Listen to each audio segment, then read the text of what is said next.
What's going on, everybody? Welcome into the Blazers Uprise Postgame show presented by Mojo. The Blazers blow a double-digit lead in the second half, and they lose another close game. Second close loss in a row as they fall to the Golden State Warriors, 110-106. This game hurts because it's a loss for the Blazers, but also the Blazers have the Warriors pick, so that pick gets a little bit worse as well. And this game sucks because this was a game that the Blazers played pretty hard and played some good D and then just got cooked by the Warriors late. And unfortunately, we have seen that story for years now. Even though the Warriors aren't that good anymore and the Blazers are a different team, we still see the same story tonight. Anfernee Simons returns, has 28 points, 4 assists. I will update his stat line. That last shot he shot at the buzzer after I made my graphics threw me off. Also, apologies for the stream going live late, as I got stuck coming home on the I-5 bridge because they decided to do bridge work at the perfectly wrong time. So I literally just sat on a bridge for 20 minutes. Eric, how's it going, man? Oh, good. I have the complete opposite take of this game as you do. I was actually fine with the way they played. I felt like they played about as good as they could and just couldn't overcome some young team mistakes there at the end. I'm just tired of the same losing close games like this, losing double-digit leads, and then... No, they played hard. Yeah, they played hard. So, anyway. I mean, they were without two starters, and they had another one go down during the game. Double-digit lead. 11 points, yeah. I thought the refs in this game were crappy. So they're supposed to overcome the refs and three of their top No, six they're supposed to blow every double-digit lead. I don't know. I wish Scoot could hit an open three, missed a couple late. He had an impressive first start to his game. After that, struggled. I mean, still struggling to shoot the ball. Had a wide open three late there in the clutch and can't even hit rim. So that part sucked. The Tamani play sucked, and I don't even blame Tamani for that. Like, a lot of people are blaming Tamani. There were multiple ways that this game went wrong. A lot of good individual performances, and it's not really on any one specific person. I'm just freaking tired of losing close games, and the way they've been losing them. So it's just been a running theme for the past 2.5 years, and at some point it gets a little bit exhausting as a fan of this team. So another one tonight. Tough loss, and yeah. Yeah, I mean, I don't know. Like, it sucked. I think they deserved to win that game. They just, fortunately, didn't have the firepower down the stretch to get it done. Missed some shots. Yep. That turnover was tough. I don't know what you do in that situation. So they had the turnover. I feel like playing Curry straight up is the absolute wrong thing to do. You're better off fouling than letting him go one-on-one or isoing someone. So I felt like they should have hard doubled any screen there, but they didn't have a timeout to talk about it or anything. But they should have either fouled or gotten the ball out of Curry's hand and made anyone else beat them in that situation.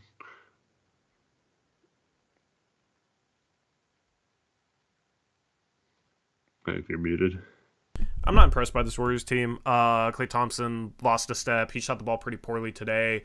Steph, they had him bottled up early. I thought individually they played some solid defense on him. Like, there were a bunch of good things from this game, man. At some point, you gotta, they finished off a few there, but their last three losses are all games that you can look at it and say, man, they should have won, because one was against Utah that went into overtime. A Utah team that was banged up, right?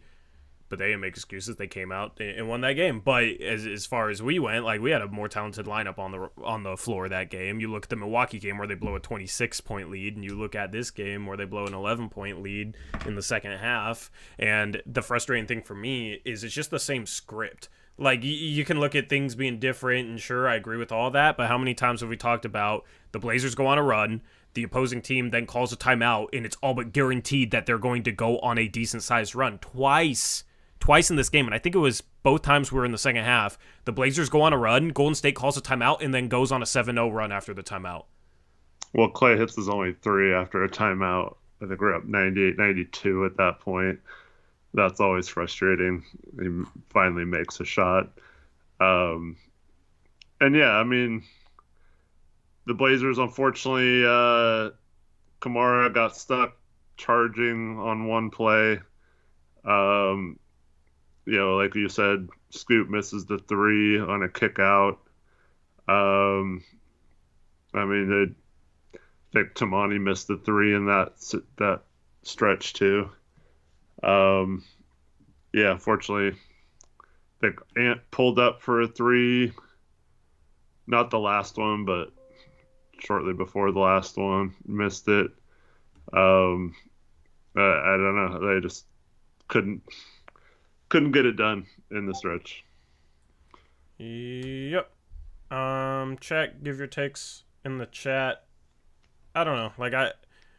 They lose Brogdon at halftime. That definitely hurt. But it was really the defense. Like, they had a good defensive game going, and then that completely fell apart. Second half, let me see how many points they had. Well, they had a big third quarter, 34, but we scored 31 that quarter too. So it was pretty. We let them get a little bit up and down the court, push the tempo a little bit.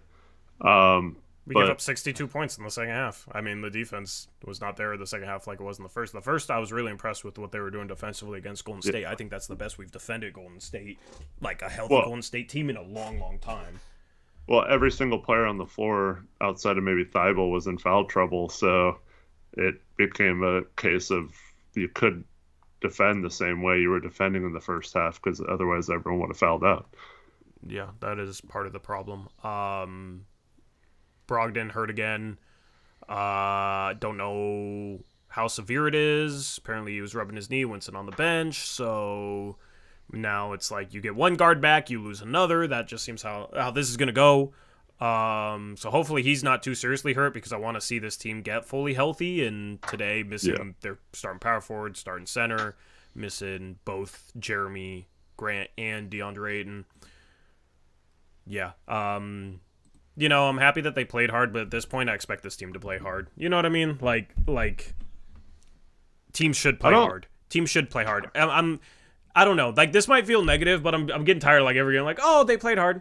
Oh, they play hard. Like, good. They should play hard, right? We've criticized them not playing hard in the past because it's something that teams should always do. You're paid millions of dollars to play basketball. You should be able to play basketball hard. You know what I mean? Like, I could find everybody from chat, if we put them on an NBA floor, they would play as hard as they physically could, right? So that shouldn't even be a question, and that's why it would be so frustrating when teams give lack of effort or there's lazy plays. At this point, like, cool. I mean, that's what they should be doing. They're doing what they should be doing. Like, what else? What else on top of that? So, I completely disagree. I thought, they played hard, but I thought they had a really good game plan. The defensive I'm not talking about the game plan. I'm just talking about saying they're playing hard. I know, but I'm not. That's not what I'm saying. I'm saying I thought they played. It wasn't just because they played hard. I thought they played it. I'm not saying that. Extremely. I don't know. I thought they played really well for most of this game, and just kind of it all fell apart there at the end. But you're not disagreeing with me. They played well to get the 11-point lead. After that, what was it? A 12-2 run.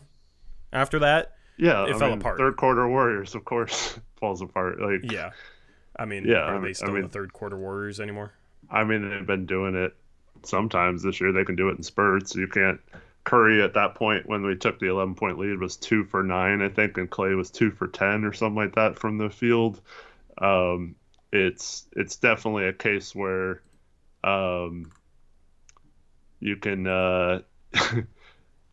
I mean, you're not going to hold those guys down the whole game. And I just felt like the tempo got a little too out of control, and that combined with the refs basically letting them get away with a lot of stuff. I don't usually blame the refs for stuff, but I felt like just the whole shift of this game turned when, like, the Blazers were getting called. There was a play where Tamani got called for a foul, pressing up against Curry on the sideline with him dribbling up the court. The same situation happened with Anfernee a few minutes later down the sideline. where Curry bumps him pretty much out of bounds, and they don't call the same foul on us. And so then when Jabari is playing most of the second half with 5 fouls, Reith had 5 fouls, Tamani had 5 fouls.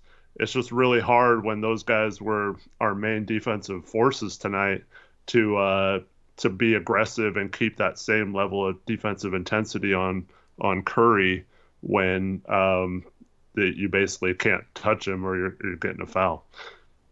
Yep, I agree. So yeah, I didn't feel like it was like a lack of effort or anything. I just felt like I don't think so either. The Warriors kind of just the Warriors just kind of used some vet savvy there and played up the home court advantage a little bit and got away. Draymond got away with an over the back that led to an extra possession. I think they hit a 3 out of it, and then that was in the first half. But there was that play where Draymond like hooks Anfernee Simons, has his arm completely around his back, and somehow that's a foul on Anfernee. And then there was that play where Tamani catches the ball and Draymond's already like under him, falling over, trying to flop, and the refs don't call it, and leads to a turnover or a missed shot or whatever. Just kind of frustrating. Yep. Shout out to Bryce McFadden, $5 donation. Says, Merry Christmas. Thanks for the streams. Appreciate you, Bryce. Hope you're having a good night, man. Thank you for the donation. Thank you, Bryce. Yeah, they played hard. You want to talk about Ant? Yeah, I mean, obviously Anfernee was rusty shooting, but I felt like, I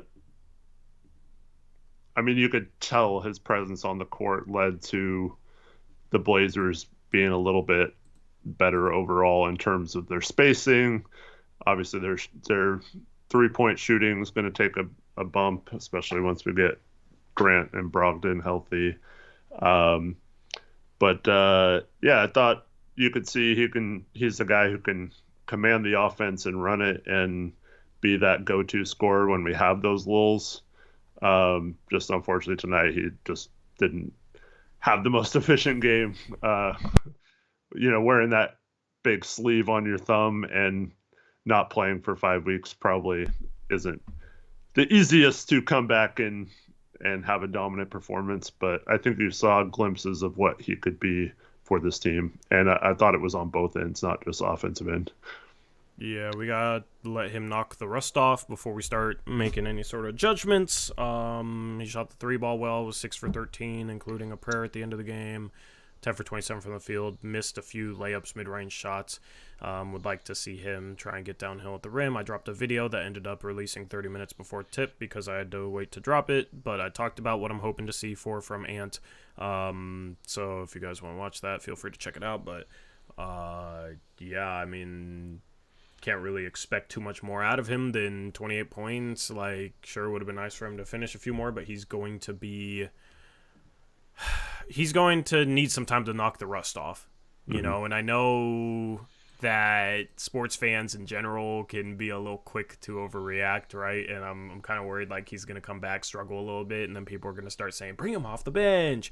He doesn't make this team better. Look, we're losing now. And I've already seen a few kind of wild takes on him, and those will always be there. I just think people got to be patient with Ant, even though he is in his 6th year, even though he's actually one of the more veteran players on this team. You gotta have some patience with him coming back from an injury like this. Where were those people when we held the Warriors under 50 points in the first half and we built that double-digit lead? Yep. I didn't see any of those comments then, right? Yep, no. I don't think Ant was that rusty. He hit 6 threes. I mean, the easiest thing for him to do is shoot, right? Like, that's just muscle memory. You don't have to think about that. Like, you don't even really need your legs to be 100% to be able to shoot the ball, right? Like, in terms of playing in the flow and making reads and, like, driving and reading help defense and all that sort of stuff, like, that's stuff where Russ is going to show up more than just shooting threes. So, yeah. And, I don't know how much people pay attention to this, but he in the second half we switched a lot more, which is maybe part of the reason why the defense struggled a little bit. But Anfernee cleanly navigated every single screen that was set on him in the first half. Not even like slowed him down one bit. He just like darted through every screen. And I was really impressed with that. And if people don't notice that, you're just not paying attention or have an agenda to say he sucks at defense, because he is actually really strong on defense. And it's unfortunate that he gives up the 3 in that last play to Curry. I don't know what you're supposed to do in a one-on-one situation like that, because Curry kind of steps him inside the 3-point line for a second and then is a master of that step back. So like I said, probably should have doubled that off the should have just fouled. Fouled.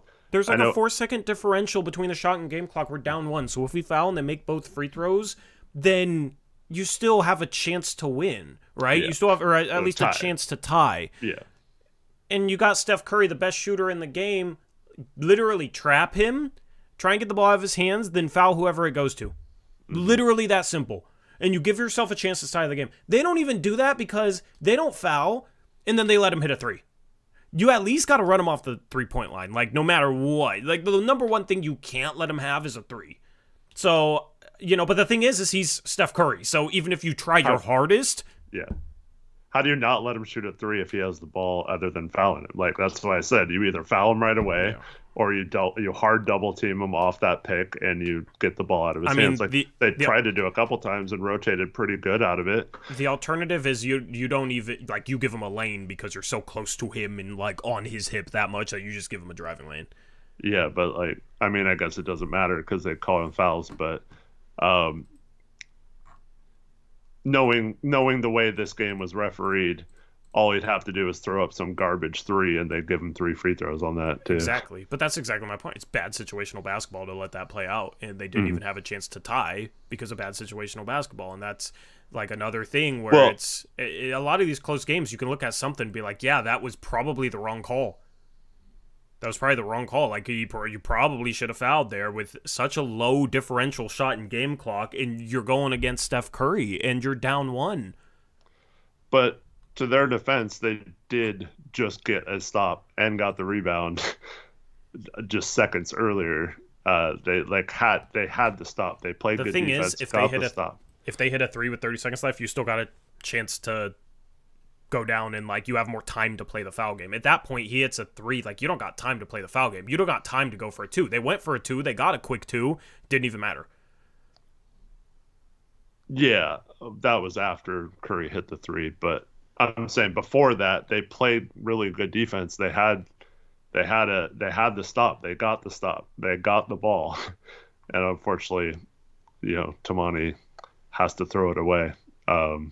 I mean, that play also is frustrating me because I truly don't blame Tumani much for that. Like, he had a great defensive stop. That defensive stop was Tumani. He has a rebound in traffic. He catches the ball. He's close to the baseline.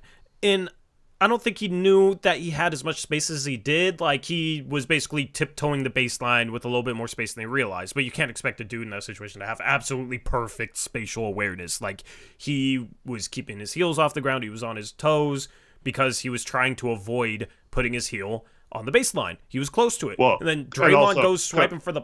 Kuminga. It was Kuminga, yeah. Or Kuminga, whoever it was, goes swiping for the ball. So he's ripping it away, like, backwards while he's on his toes, and he's losing his balance. In the meantime, other than Scoot, who is just, like, standing on Kuminga and not, like, widening out for an outlet, everybody else is just running up the floor. So he doesn't even have an outlet. In that situation, it's like, we got the ball on the baseline. It's not like we're going to really score in transition because everybody else is going back except for Kuminga. There's not really much of an opportunity to break. We don't have to even go that fast. But Sharpe, Ant, all running up the court. Like, he needs an outlet there. He needs an outlet. Yes, it's easy to sit here and say, like, yeah, he shouldn't have just fallen out of bounds, and if he started falling out of bounds, he should have called a timeout. But in that situation, a player like that probably doesn't want to burn a timeout late in a close game because you need timeouts for situational basketball. So at that point, he realized, oh crap, I'm falling out of bounds, tried to throw the ball to Scoot. Like, tried to throw the ball in an area where Scoot could get it, wasn't able to get it. At least he didn't throw it under his own rim, because that's even worse. But yeah, I mean, sure, Tumani could have just kept his balance or realized that he could have taken a small step backwards, but you're basically asking him to be perfect, from the defensive stop to the rebound in traffic to getting that rebound to staying off the baseline to being able to rip it away from Kuminga and then like dribble the ball up the floor because nobody's going for the outlet. At that point, just guards got to go for an outlet. Mm-hmm. You got to help out your rebounder in that situation as a guard. Yeah, and also, just, I know you know the story, but just so everyone knows, in the NBA, this was a couple decades ago when this happened, but it used to be like, you used to be able to like dive for a ball going out of bounds and grab it and call a timeout in the air before you hit the ground, and you would be granted a timeout. And they changed the rules, so if you're not balanced or whatever, it's you're not granted the timeout. So he could have called a timeout there, and they might not have given it to him once he started falling off balance. And so that's one of the reasons why a timeout was probably not called, because it's definitely a situation where it's questionable whether the refs would have given him a timeout falling out of bounds like that or not. Yeah. So 60 Trailblazer says, so isn't that a teaching moment, Tori? A teaching moment for who? Tamani? If you mean for Tamani, then what specifically are you trying to teach him in that scenario? There's a comment, dude, Sharpe played well. If you want to blame someone, blame Kamara. When did I say Sharpe didn't play well? And how am I blaming Sharpe for the loss? I'm talking about one play where he didn't run for the outlet. We're talking about a specific play. Yeah, Sharpe was pretty good in this game, actually. Like, one play does not define the entire game. Yeah. And the other part about this game that's kind of tough, but when you think about it, it's like kind of what at least I've been asking for all year, and that's to live and die by your guys who your future depends on. And this was the first time we actually saw Scoot that I can remember play in crunch time when it mattered, getting those minutes. Now, he didn't play great in those minutes. He did some good things in this game, and struggled at times as well. But I think part of the reason we lost was, it was kind of by default because of Brogdon going down. But I think it's good to have these moments, like not necessarily that one play is a teaching moment, but just in general, this whole fourth quarter, I think is a good film study that they could have, and hopefully a good learning experience for Scoot as he starts to progress. Yeah. But man, it was brutal seeing him brick that three. Like, yeah, but I mean, that was bad, man. That was bad. I mean, yeah, but he's not gonna make every three. I don't know. I'm not saying he's gonna make every. No, I know, but like, I mean, we have him out there. We know he's not a good shooter. It's like, I mean, he's got to take that shot and the kick out. The shot clock's running out. I know, like, he has to take that shot, and I know a miss is a miss, so it doesn't matter how you miss it. It was just a little brutal seeing how badly he missed that shot. So. Yeah, I think there was I don't know if Anfernee kind of passed him into cutting or not, but there was one play where Anfernee gets cut off and had nowhere to go, and he kind of led Scoot to the middle of the key on a pass, and I think Scoot ended up getting fouled on it or something. I forgot what happened, but yeah, I would have liked to seen Scoot maybe use that dive or cut a little more, because the Warriors, that's where I felt like our defense fell apart. They had several dives right down the middle where they got it behind the defender and had an easy basket on that. But yeah, I think we needed a little bit more movement and stuff, and not stand around. Like, unfortunately, the ball ended up in guys' hands, like Scoot and Tamani, who shouldn't probably be catching the ball for 3-point shots in those situations, they should be cutting in a little bit more. I mean, I've said all season, Scoot has to shoot threes. There's only one way you're going to become a solid 3-point shooter, and that's by being confident in your shot and getting your form to a point where it's repeatable enough to consistently make shots, right? So it's not something where Scoot shouldn't be shooting that shot. Scoot shouldn't, you got to shoot the open threes when you get them. He cannot become a player that passes up wide open threes. He just can't. He will not become a legitimately good NBA player if he just constantly passes up open threes. So it doesn't matter if it's late in a game, it doesn't matter if it's early in a game. A play like that, he has to shoot it. And hopefully at some point that becomes a shot where you're like really happy with that despite the miss. Okay? Like, so it's nothing about Scoot should have done this or Scoot should have done that. I'm just speaking from my own personal experience as a fan that was brutal for me to watch. It doesn't have to be brutal for you to watch. I'm just saying it was tough for me. Well, I mean, he could dive there instead of stand at the 3-point line. Yeah. I mean, but open three, like he's had some games lately. He's made hit some threes. Yeah, it's just, yeah. I mean, it sucks. It sucks,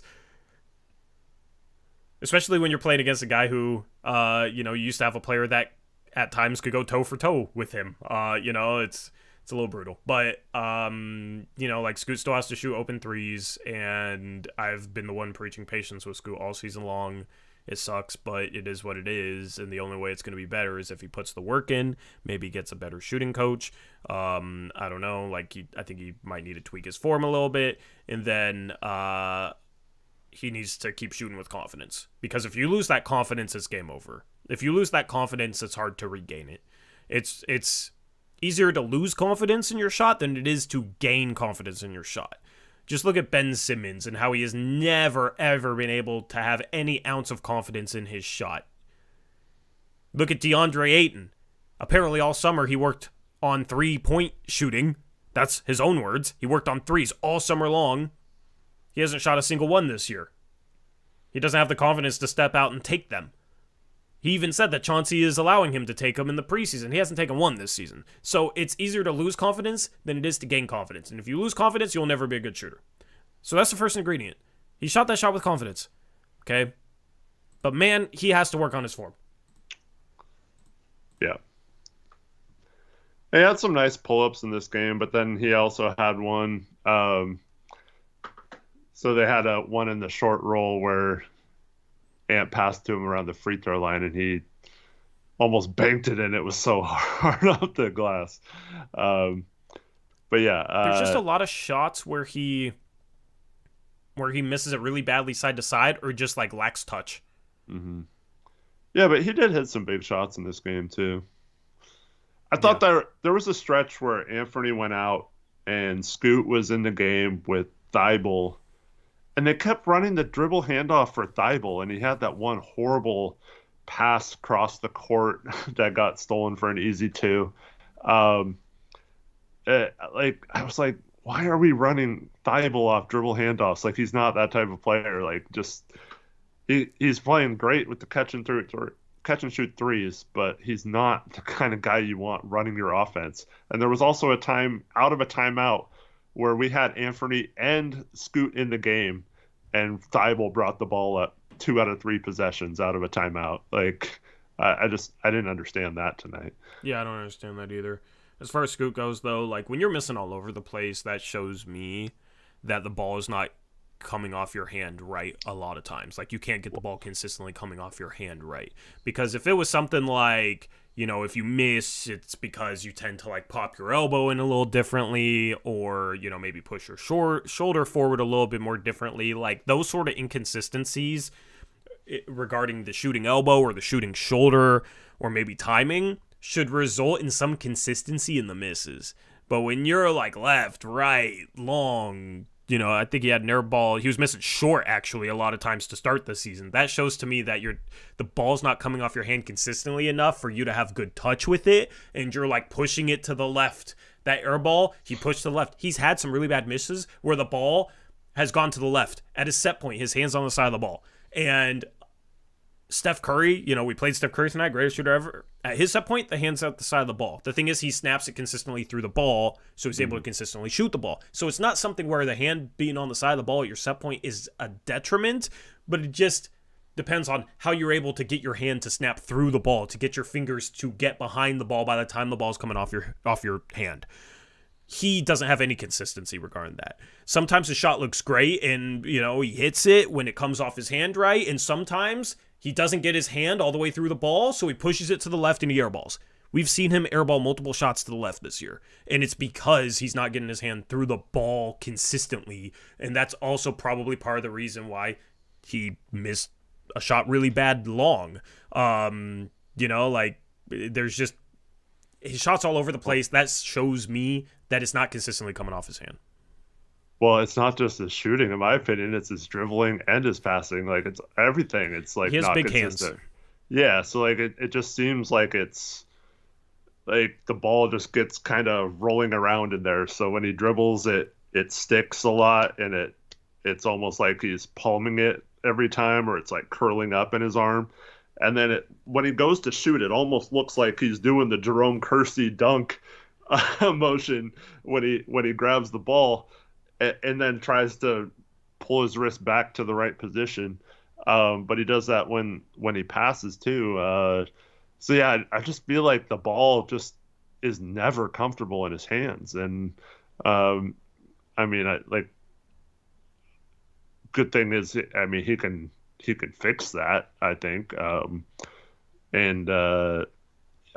think it's just going to take some work getting comfortable, but I don't understand that because it didn't seem like it was like that watching him in the G League or before this season. I mean, I know he wasn't the greatest at any of those things, but it didn't necessarily look as bad as it looked this year, in my opinion.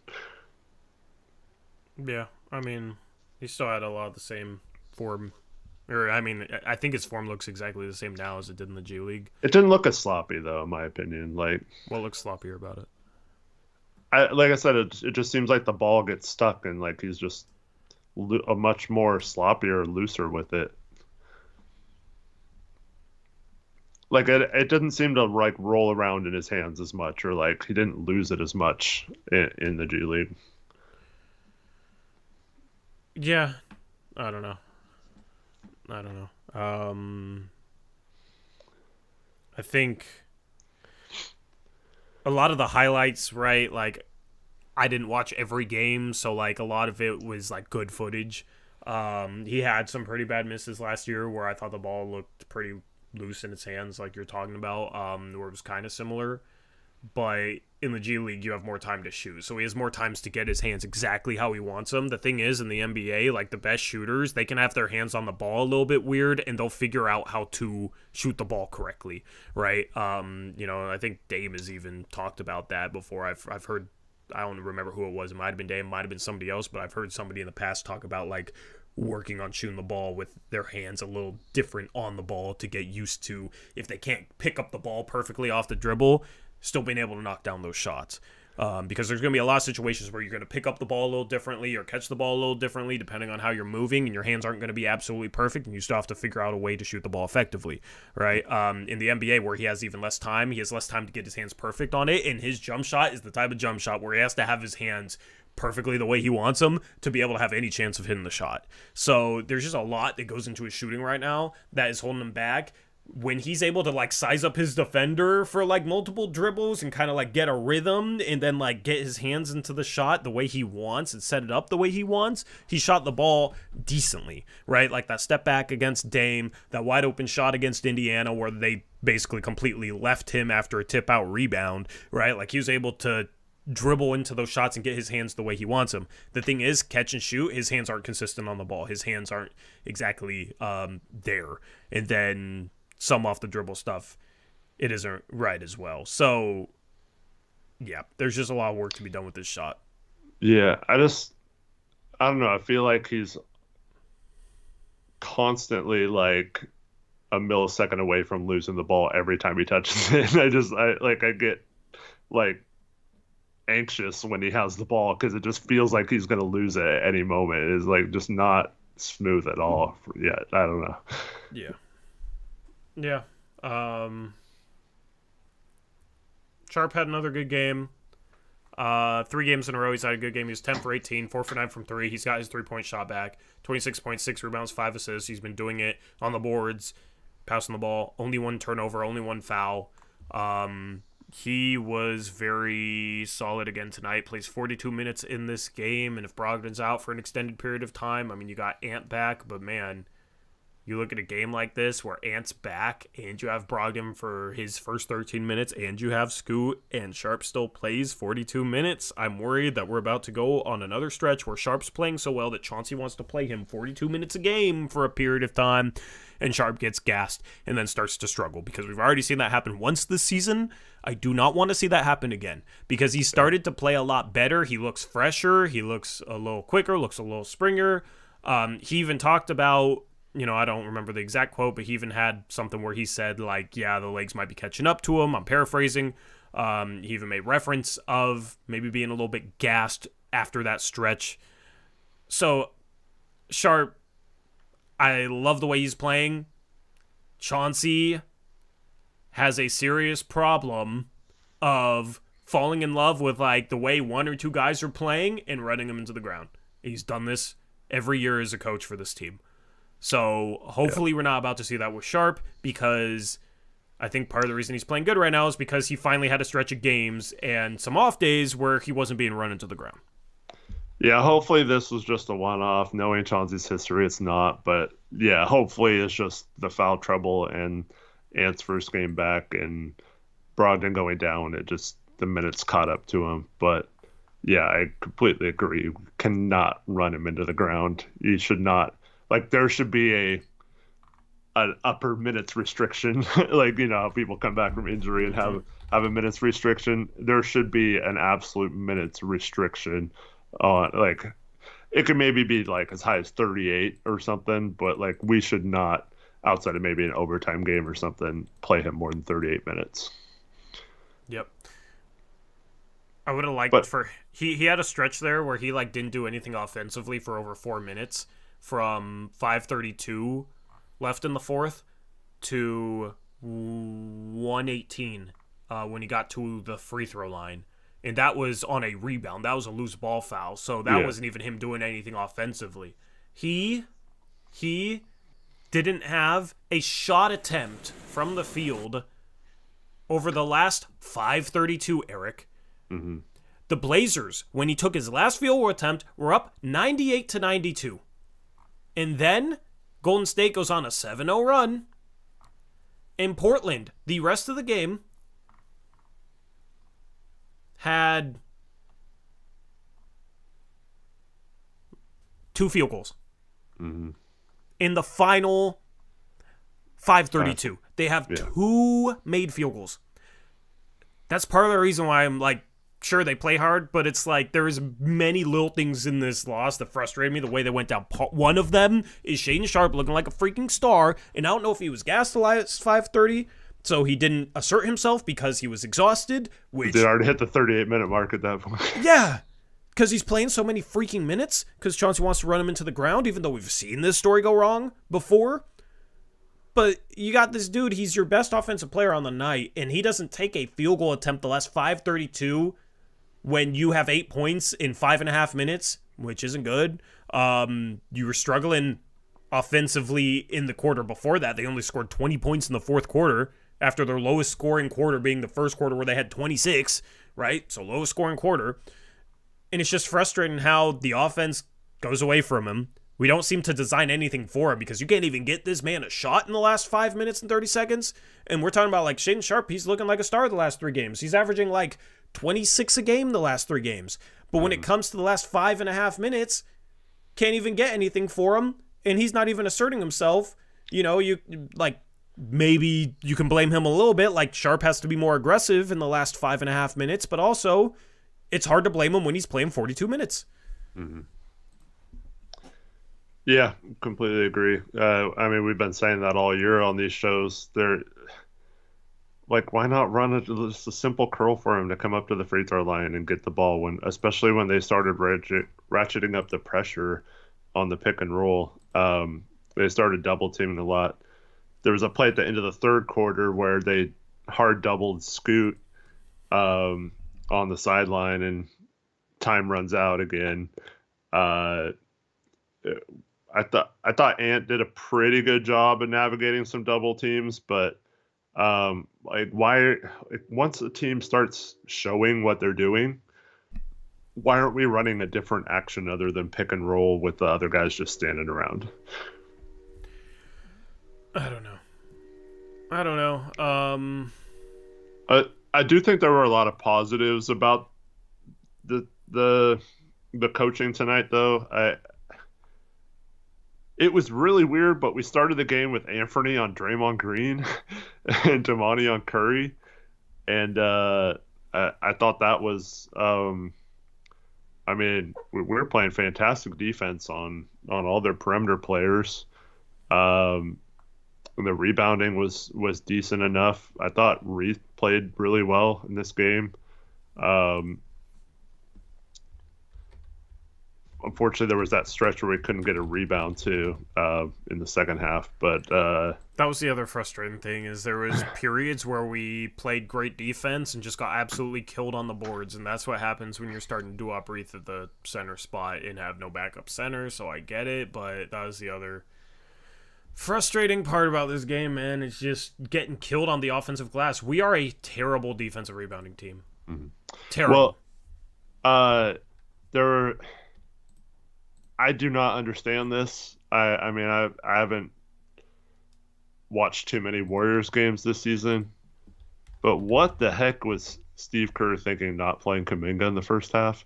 Because he changed the game in the second half with his energy, and that was another huge difference in this game. Like he was getting to the paint with ease, had some great shots, played some great defense.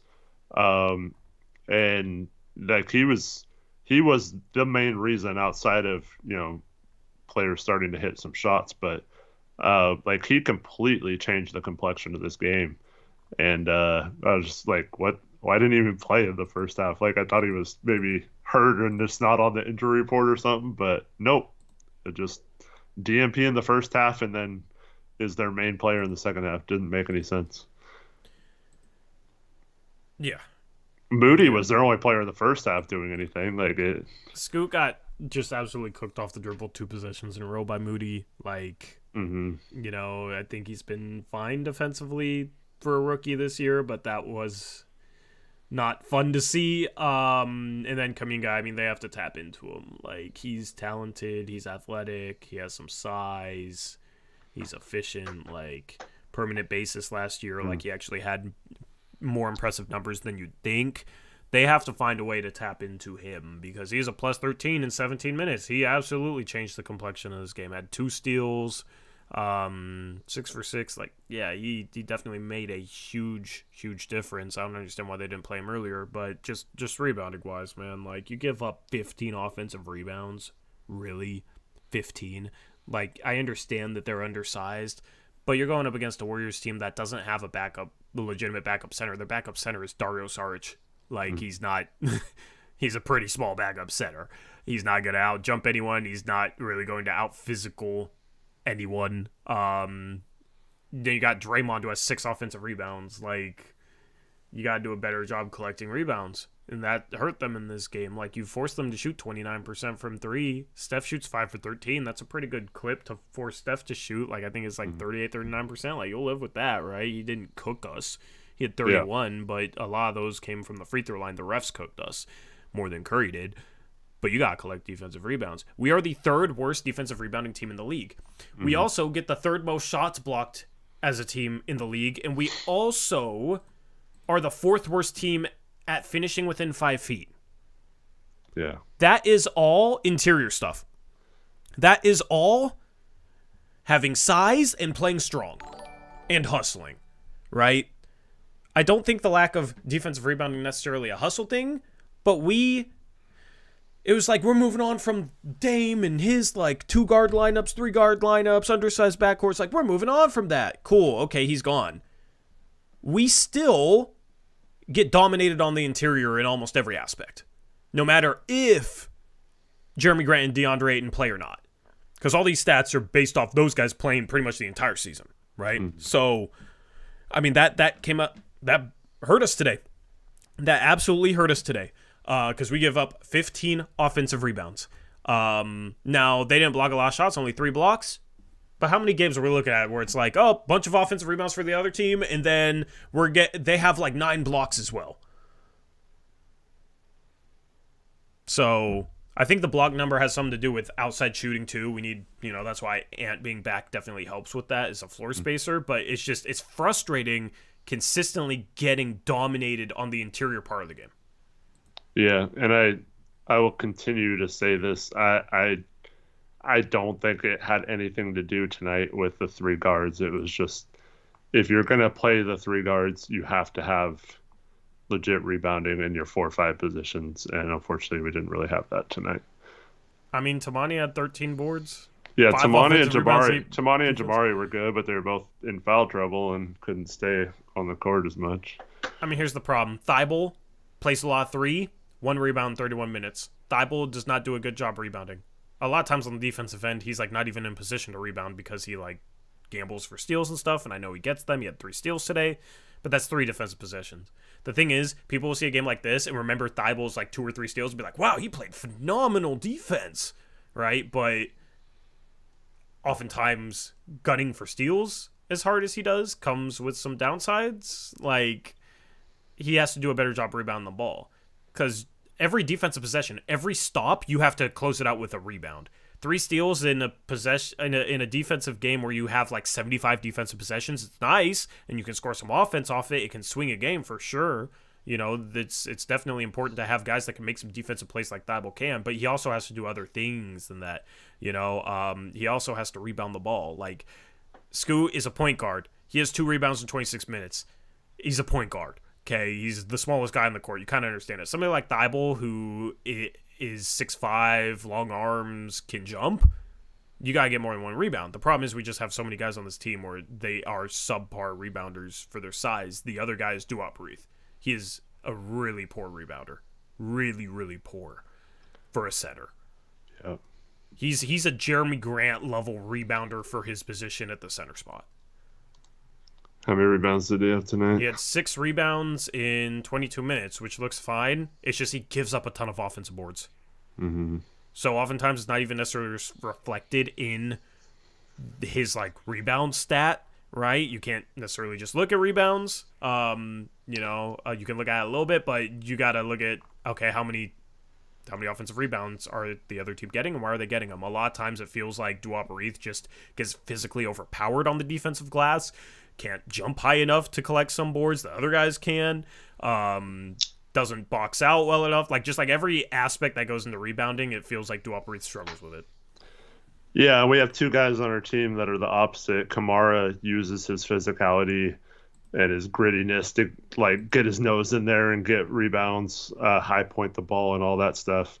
And then Jabari isn't the greatest like athletic specimen, but he uses his body well, positions well, attacks angles at rebounds really well.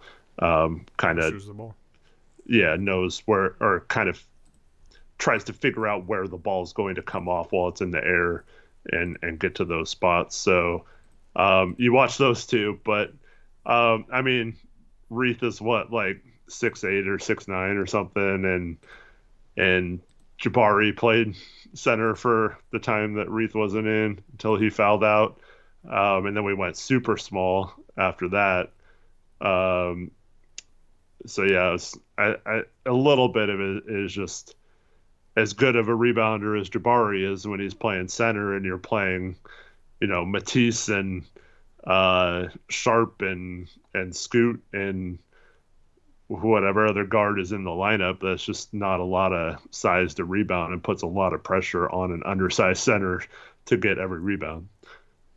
Yep, absolutely. The thing is, though, is you can't sit here and say, like, we struggled on the defensive glass because we were missing Jeremy Grant and DeAndre Ayton. Right. Because we're the 3rd worst rebounding team with them in the lineup. Yeah. So that's the frustrating part, man, is like both those guys have skill and can move well for their size, but they aren't gritty. They just are not gritty. You talk about like Kamara, he's gritty. Jabari Walker, he's gritty, right? There's a reason why those guys are fan favorites, is because they play with a certain level of grit. Just remember Ed Davis. Ed Davis, he was gritty. He rebounded the ball like a madman. We, in a way, have fallen in love with like the flashy 4-5 that doesn't do the little things as a fan base, it feels like, because a lot of people wanted Jeremy Grant and a lot of people wanted DeAndre Ayton. You watch those guys for a game, and if it's a good game, they look amazing. They look like stars. But on a game-in, game-out basis, are they maximizing what they can do to help win you games?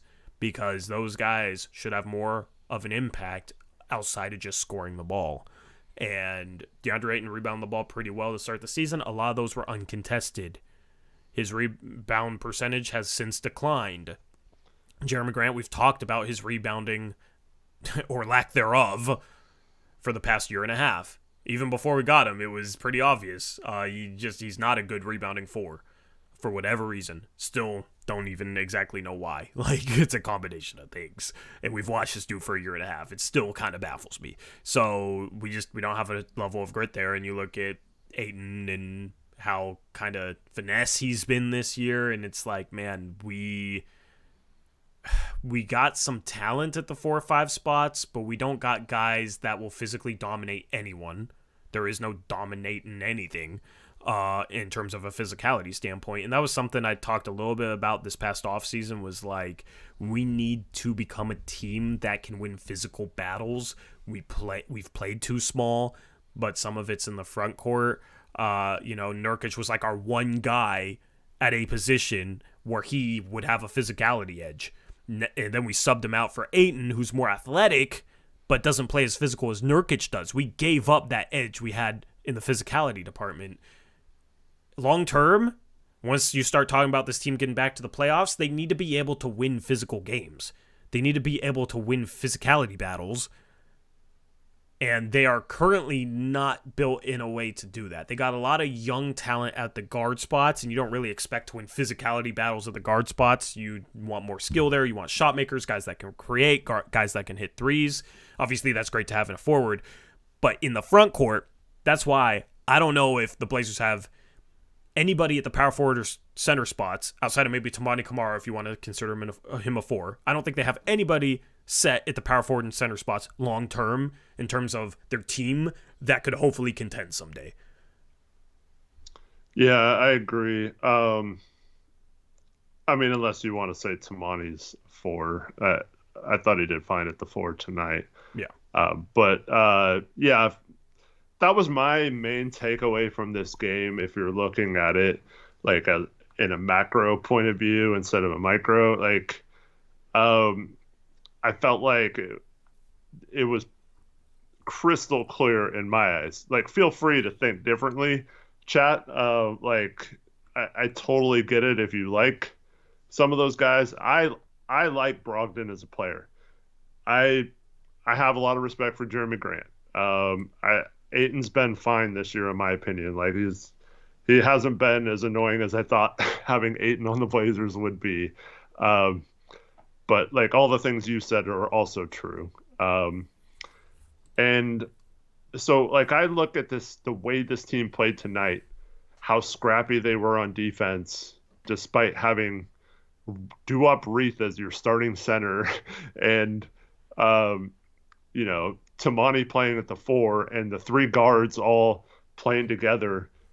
And I'm just sitting there thinking, dude, like, this is why we need to just turn the team over to these guys, stop wasting our time with these vets, get what you can for them, get some fun young players, like try to find the hidden Kamaras on other teams that aren't getting playing time and put them in, like, get these scrappy guys. And then with the picks, like you've been mentioning, you take home run swings on for stars.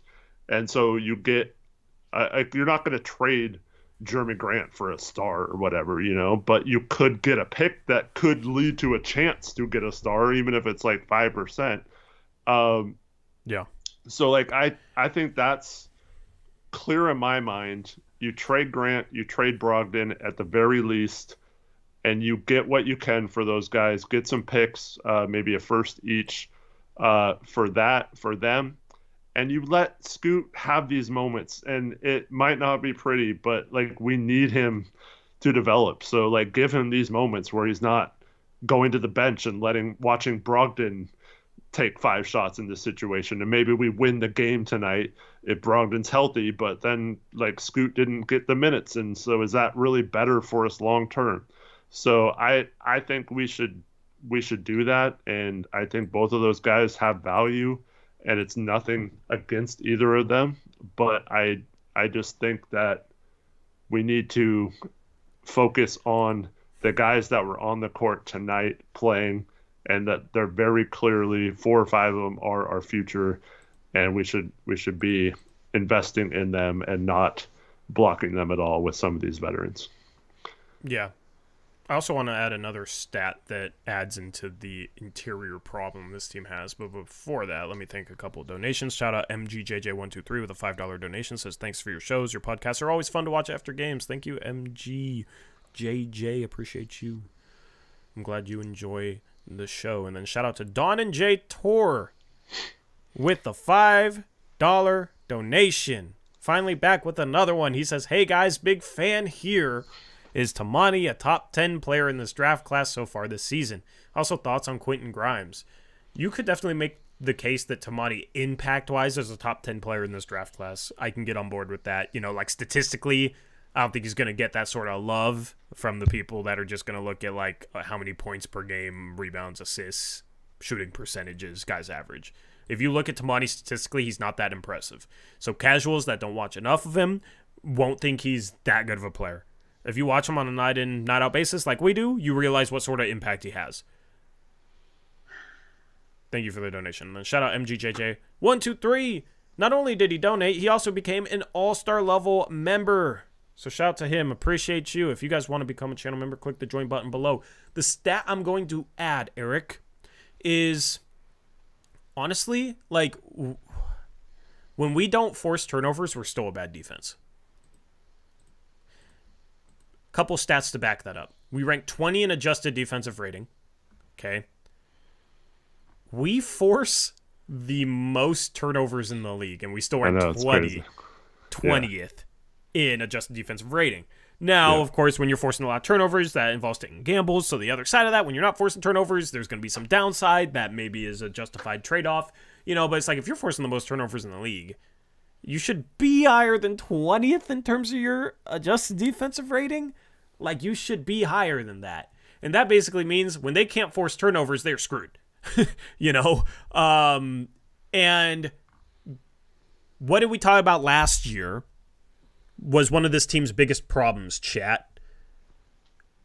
Let me see if chat remembers last year. What was, like, one of the biggest problems involving the interior that I'm going to bring up right now? Just see who was paying attention last year. Elizabeth Allen says, saying Tamani makes an impact is one thing, but top 10 in this draft is another. I mean, it's all subjective anyway, so it's all subjective anyway. I mean, he's on a lot of when you look at the rookie, there's different analytics. Like, he's in the top 10 at a lot of different things. Yeah. Yeah. Javon says, being ass. No, that's not what I'm bringing up. Mad Mobile says letting guards attack the rim. That's pretty much it. Basically, how many shots we give up at the rim. So this year, Eric, we give up the second most shots at the rim. And we let teams shoot the 5th best percentage on them. Yeah. So you bring in DeAndre Ayton, more of a rim protector, right? It's not showing up at all. Yeah. It's not statistically showing up whatsoever. And we even had Robert Williams for like 7-8 games, right? For like 40% of what the season's. Yeah, I think he played 7 games. I don't remember. But like, you even had Robert Williams for a little bit to even help out with the bench shoot it in that regard. We still do a terrible job of guarding the rim. We do a good job of running teams off the 3-point line. We give up the 7th fewest threes in the league and hold teams to the 2nd lowest percentage. But the most luck-based thing is threes. right? I don't think threes are completely luck-based like some people try and make it out to be, but you're going to be able to control like how you defend the rim a little bit more than what teams shoot from three, because guys will make contested threes in the league, right? So I don't know how sustainable holding teams to 32.9% from three is, right? Mm-hmm. And you're forcing the most turnovers in the league already. Like it can't get any better than that in terms of the turnover department, and they're still ranking 20th in adjusted defensive rating. Yeah. So I'm not trying to like downplay the defense, or they're like this defense sucks or this or that. I just hear a lot of people say it's good, and that's not backed up by any statistic. They may be good at one or two things, but that's it.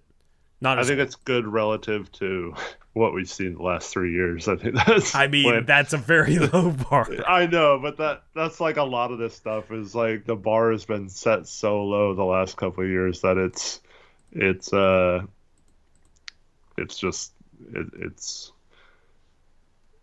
when you watch, it's like, oh man, they're actually playing defense. It's like, wow, this is awesome. But like, what was the hope going into the year though? Was that they would be higher than that, right? Yeah, I don't know. Wasn't it like they should be 16th to 20th? Hopefully they can be like 11th to 15th. I remember saying something like that. I don't know if like, cause yeah, from like people who were paying attention, I guess, but there were a lot of narratives in the media and around the team like, this team is so young, it's going to be terrible defensively, don't expect much from them, you know. It still could improve. But I've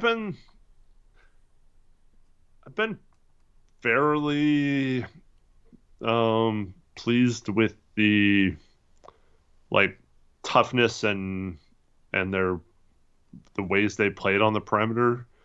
I mean, they've been switching a lot, so that's helping, and they still don't double enough, in my opinion. They did double Curry a couple times in the second half of this game. I thought both of those worked out really well. They rotated well out of it. But it's mostly just having like an extra defender like Tamani on this team is just I think he makes a huge difference. But we don't have any kind of intimidation around the rim, and we still have like Scoot and Anfernee and Sharpe trying to guard big men down low, or there are rim protectors or whatever way too often. And until that changes, we get some sort of enforcer or some guy that scares other teams from coming inside. I don't think those numbers you read off are going to change much. Yeah, we got a comment in chat, which is just kind of a silly comment. It says, come on, damn, they're a better defensive team. Can't you say it, Tori? Yeah, they're better than last year. That's not saying much at all. Like, they were awful last year. Statistically, they are better. Yeah. But they're still not good. Statistically, they're below average. So, you know, I mean, they do a couple things well, which is probably more than you can say in previous years. But, you know, it's still a work in progress. Like, I wasn't expecting this defense to be a world beater. It's just, I feel like we are so used to such terrible defense that, like, we think this team is playing really good defense. And I've heard people say the defense looks really, really good. Like, look at this. And I think we've just gotten conditioned to expect the defense to look so freaking bad that it's almost, we don't exactly know what good defense looks like anymore as a fan base. I thought they played really good defense tonight in this first game, in the first half. Yeah. And if you would have told me we were starting Reith and we would be dominant on defense in the first half, I would say, heck yeah, I'll take that. I will not say a single bad thing about this game because that sounds awesome. You know why it worked is because you had switchability out there because the Warriors are a bit smaller and the Blazers went small, and they had quickness out there, you know, because you got Kamara at the 4, and then you got Ant, Brogdon, and Sharpe, and then you had Thibault playing a lot, playing passing lanes. After Brogdon went down, like, you had speed out there to force some turnovers, and they forced a bunch of turnovers in the first half for the Warriors. I don't remember do you remember how many turnovers they had in the first half? I didn't see it. I think it was at least double digits, and they finished with 17. So what happened in the second half? We didn't force many turnovers. Yeah. Well, like I said, it takes away your ability to be physical and aggressive when they start calling every foul and you have multiple people with 4 or 5 fouls. Yeah, but how many times have we seen that? We've seen that in multiple games because Yeah. I feel like in the first half we've had some good defensive performances because we're playing physical and getting up in the ball and like forcing turnovers, but we're also fouling a lot. And then later in the game, that's going to catch up to you when you're playing guys with 4, sometimes 5 fouls. You had Jabari Walker foul out of this game. You had Tamani Kamara foul out of this game. So it basically became a situation where they couldn't play the same style of defense or they were going to foul out, and they ultimately did. Jabari Walker fouled out in 22 minutes. So, it's like Thibault doesn't pick up a ton of fouls. A lot of times he plays the passing lanes, which isn't as, you're not as prone to fouling, but it's like our style that forces a ton of turnovers works better in the first half when guys aren't in foul trouble. Once you get guys into foul trouble, then they kind of have to back off, then you're not forcing as many turnovers, and statistically, when we don't force turnovers, we are a really bad defense. And I think you kind of saw that play out in this game. That's why the defense looked so good in the first half. In the second half, you give up 62 points. Yeah, I mean, it doesn't explain a lot of other games, but if we're just talking about this particular game, I thought there were 2 factors in the second half that kind of make me feel like it was somewhat out of control of the team, and that's, like I said, who's the enforcer on this team, who's going to protect the rim. And then when you get tired and stuff, that you could tell the team kind of lost it there towards the end, and that's when they started giving up all those backdoor cuts down the middle, and it was just unfortunate. But like I said, I wouldn't expect, like, if you said before the game we're going to hold the Warriors to 110, I'd take it. I mean, even with the bad second half defense, I still think overall it wasn't bad when you consider that we didn't have any kind of big man defenders out there tonight. Yep. We do foul at the 7th highest rate in the league. So, we do. And I mean, it is a young team, so that's they part get of no it. respect. And a little lack of respect. But we definitely play pretty physical, which is nice. It's just, it comes with that sort of downside in the second half if you're not careful enough. Like, basically, if you want to play that physical style of defense, you can't have any moving screens, you can't commit charges, you can't, like, pick up ticky-tack fouls, because you need your allotment of fouls to give by playing that style of defense. So that's also part of it. Shout out to Adzi Mac, 10 Australian dollar donation, says, "Hey lads, been a while. Hope y'all are doing well. Do you feel like we finally actually seen Billup's game plan yet? Like, is this it, or is there more to come? Stay awesome. Peace." Emoji. Shout out to Adzi Mac. Appreciate you, bro. I don't know. Like, things don't look too much different than what we've seen before from Billups. Like, I think you kind of saw him as a coach in the past. Like, it's his identity in terms of these teams are playing scrappy, but you got to be able to get vets to buy in and play scrappy too. You know what I mean? Like, it's a little easier to get young guys to do that than veterans.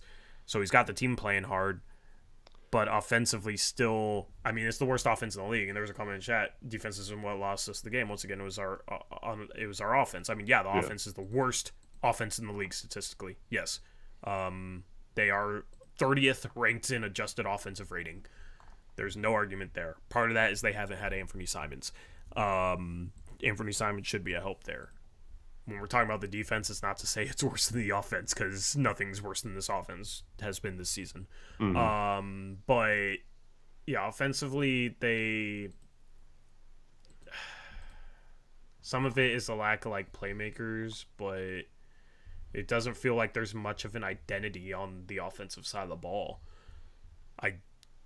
What's the identity on offense? Give the ball to Anfernee and let him score. Give the ball to Jeremy and let him score. Like, run some pick and roll. But that's so basic, it's not even an identity. I know. It's one thing if you got like Dame and Giannis and you're just gonna spam that pick and roll. Like, okay, that's your identity. Is Dame and Giannis 2-man game. With a roster like this, it's like, what is your offensive identity? I don't feel like this team has an offensive identity. I feel like they have more of a defensive identity right now, which is they're going to turn you over. They're going to play physical. They're probably going to pick up a lot of fouls. They're going to run you off the 3-point line, and then you're going to be able to eat at the rim. That's the defensive identity for this Portland Trailblazers team. Like, it's very clear cut. Offensively, I don't know what it is. Yeah, I mean, to be fair, I mean, this is only Ant's second game, so like I think he had a huge part of what this team was going to be offensively. And then you combine that with, I mean, I'm 100% sure they thought they were going to get more from Scoot in terms of at least running the offense and creating some offense just by his speed and athleticism and stuff. So when you combine losing Anfernee for all but 2 games now and Scoot not really contributing as much to that, I mean, there's times in this game where it's like, man, you can't even really have him run the offense or like set anything up because he's just too like jittery with the ball. And I don't think they were expecting to have that problem this year. And then Malcolm has been a guy who's now been in and out of the lineup a few times. But like the games he's played, he's been kind of a calming influence on the offense at the end of games. And so we didn't have him out there either.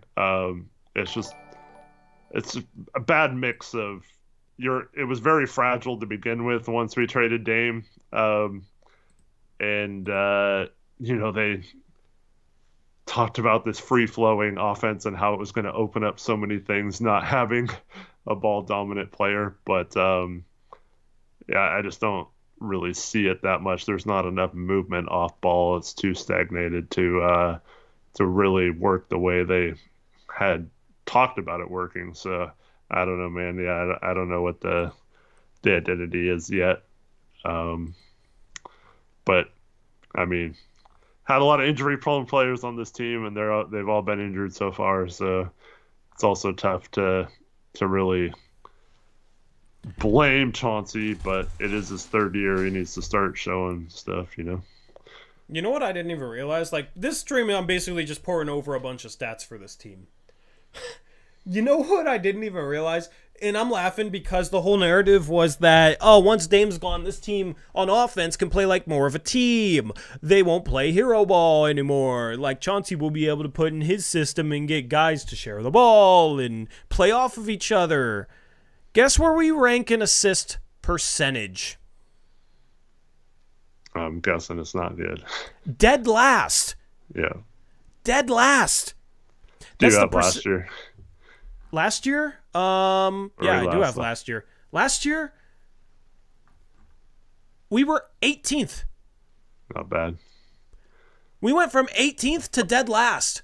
Thought Dame was a ball hog. Yeah. So how'd that anti-Dame narrative go? Well,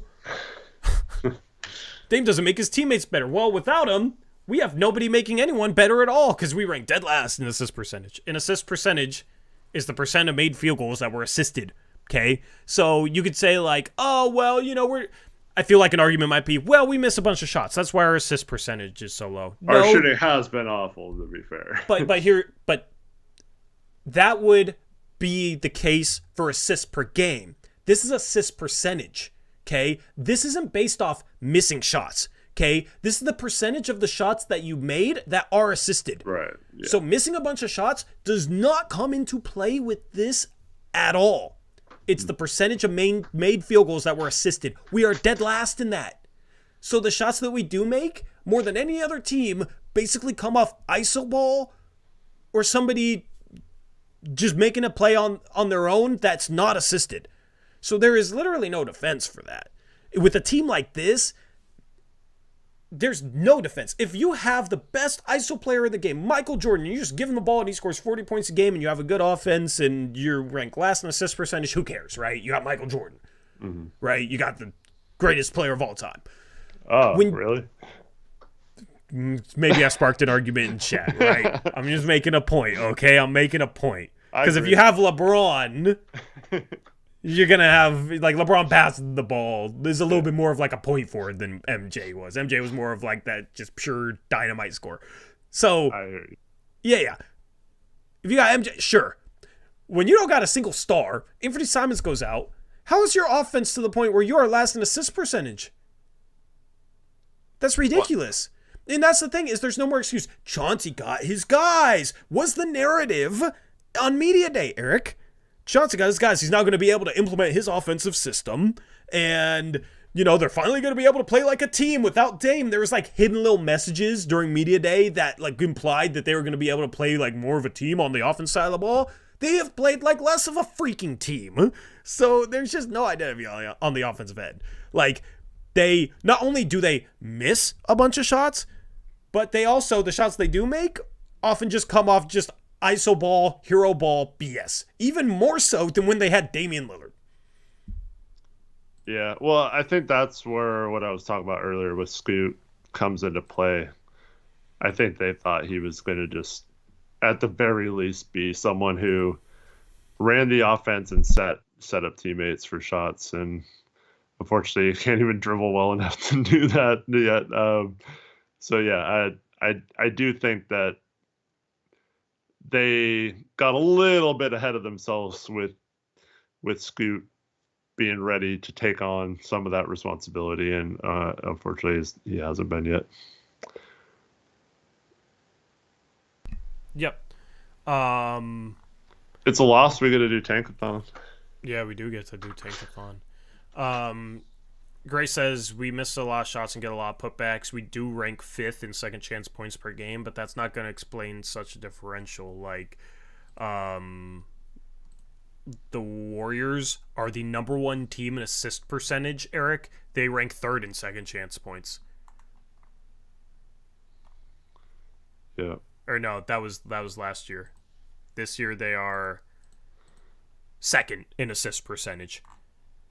And they rank 3rd in second chance points. So you got Utah's number 1 in second chance points. And they rank 6th in assist percentage. So it's not an excuse. It's not the reason.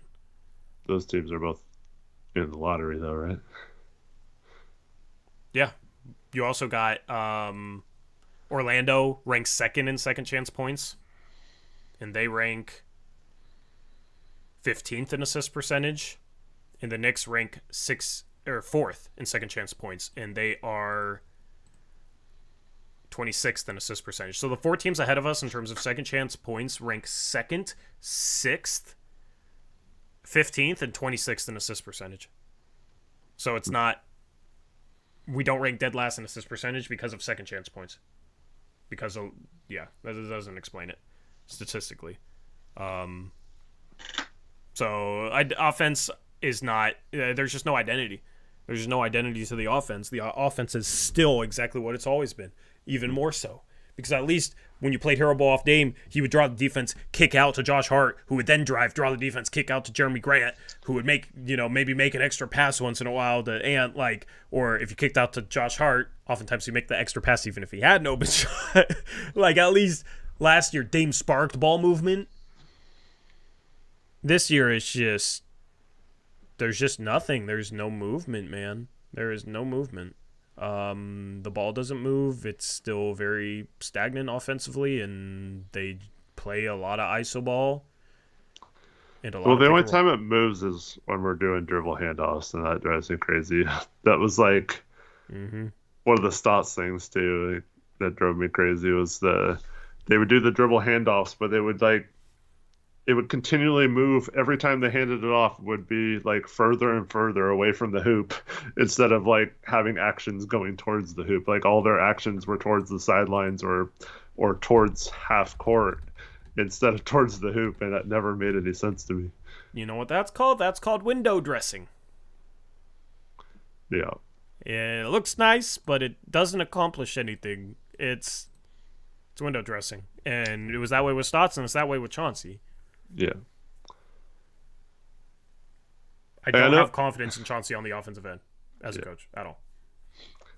I know you were frustrated with this game, but I I found myself cheering as much as I have all season. This one, I was really into it.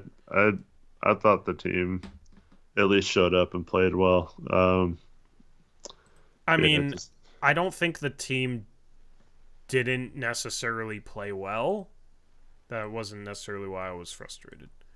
yeah, As a fan, it's frustrating to see Scoot brick that three. Like, I get it. He has to shoot it.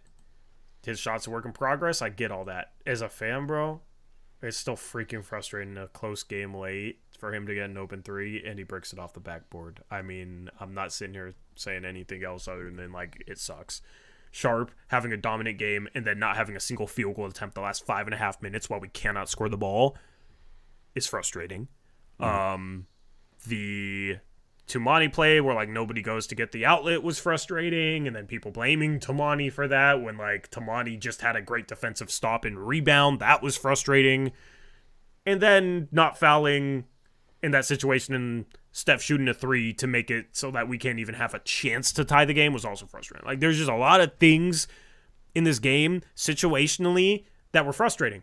And that's the thing. And that's my problem with Chauncey is, like, situationally, he has not proven to be a good coach the past 2.5 years, right? And it's always easy to second-guess things in hindsight, but at some point, when you're constantly second-guessing things in hindsight because you have a reason to second-guess things, then that's a pattern that's been established where, man, like, this dude clearly doesn't do the right things. Maybe you can understand why he does it, but a lot of times we lose a lot of close games. We've lost a lot of close games under Chauncey Billups for 2.5 years now. We've blown a lot of leads in the fourth quarter under Chauncey Billups for 2.5 years now. So it's more so just not even necessarily this specific game. It's just the pattern, and I'm getting kind of tired of it at this point. yeah. You know what I just thought of? Why didn't they look at the play where Chris Paul, like, lifts his leg up? That's another thing that frustrated me. The rest frustrated me. Chris Paul tried to trip freaking Tumani. Was that Tumani? Tumani. Yeah. He tried to trip him. He lifted his leg, like, all the way up to his midsection, yeah. I was frustrated that nobody got in Chris Paul's face because I think that his teammates saw it. You see a dude try and trip your dude, go make a statement, right? Like, here's the thing. If we want the identity of being a gritty team, we need, in a scrappy team, it needs to come down to, okay, Chris Paul just tried to trip our player, a rookie, just blatantly tried to trip him. That can't fly. Mm-hmm. You don't just let that happen if you're a scrappy team. If you're a scrappy team, you almost got to live and breathe that identity. You know what I mean? Like, I didn't like that. I didn't like that. Sure, at the end of the day, it probably doesn't make a difference how guys respond to that. I don't like that. I just put I put myself, like, if I'm there and I see somebody try and do that to my teammate, I'm going to be a little pissed off. I'm going to have something to say about it. I don't know. Maybe teammates didn't see it, but I thought it was blatant that Chris Paul tried to trip that man. Yeah. Was laying on the ground flat and then his leg goes all the way up. Like, that's, yeah. There's no way that wasn't on purpose. What, he just got a hamstring cramped and needed to stretch it? Yeah. I mean, come on. I mean, he didn't hurt Tumani or anything, but I mean, maybe if, like, Tumani, he pulls a Draymond and gets him in the nuts, maybe. But yeah. But, like, I don't know how the refs missed that and didn't look at it or review it or at all. Because the refs had their eyes closed this entire game. So those two things were also frustrating. Like, there was just so many freaking things that were frustrating about this game, man. Chris Paul was freaking terrible. Yeah, he's washed. Yeah. Him and Clay. Him and Clay, man. Clay, 3 for 13. He's been brutal this year. Clay injuries probably accelerated that, but this Warriors team is not good. They're not good. Also, just them winning and their pick getting a little better is frustrating too. Yeah. Like that's the thing. This has nothing to do with what you were disagreeing with at the start of it. It was more so to do with just, like, a bunch of individual things. You were just really snippy. I just spent 20 minutes on a freaking bridge too. Like, that was brutal. Yeah. Like, I spent all day trying to get this freaking video out that was time sensitive and having to wait on a sponsor that wouldn't get back to me. Like, that was frustrating. This day has been freaking frustrating, man. Like, Adzi Mac is talking about Steph Curry doing the sleep sign after the 3-point. Ugh. Yeah, congratulations. You put two rookies, a second-year player, and Anfernee Simons, and Duop Reed to sleep. Congratulations, dude. Did you see that? No. That He would have been frustrating. he walked off the court doing that. I mean, congrats. You're 10-11. Your lottery pick is going to be ours. So, Speaking of the lottery pick being ours, man. Okay, we'll do Tankathon. Before we jump into Tankathon, this stream is presented by Mojo Fantasy, which is a crazy new app that turns sportsbook odds and selection into fantasy contests. Here's how it works. There are thousands of NFL and MLB and NBA player props. You build a portfolio, and the better your portfolio performs, the more cash you win. Pick as many props as you want and try to beat the crowd. It's a whole new way to play fantasy. The props act like stocks, so you can buy and sell live all game long. It's the only fantasy app that lets you make moves after the game starts, so you're not stuck with a bad pick. You can cash in on a hot start or just hang on and let them ride. That's it. Make picks, make moves, make money. Download now on the Apple Store and use my code Uprise for a 100% deposit match up to $100 for your first time deposit. That's promo code Uprise, UPRISE. And there's the link in the description for more info. Shout out to Mojo Fantasy for sponsoring this post-game show. And now, Eric, it is time for Tankathon. We need Tankathon music or an animation or something. or sponsorship from Tankathon. Yeah, Tankathon, sponsor us. Yeah, shout out to Tankathon. They got MLB lottery, which is a thing. And like it just started last year. Yeah. And the Mariners were the last team to not make the playoffs, so they have a .023.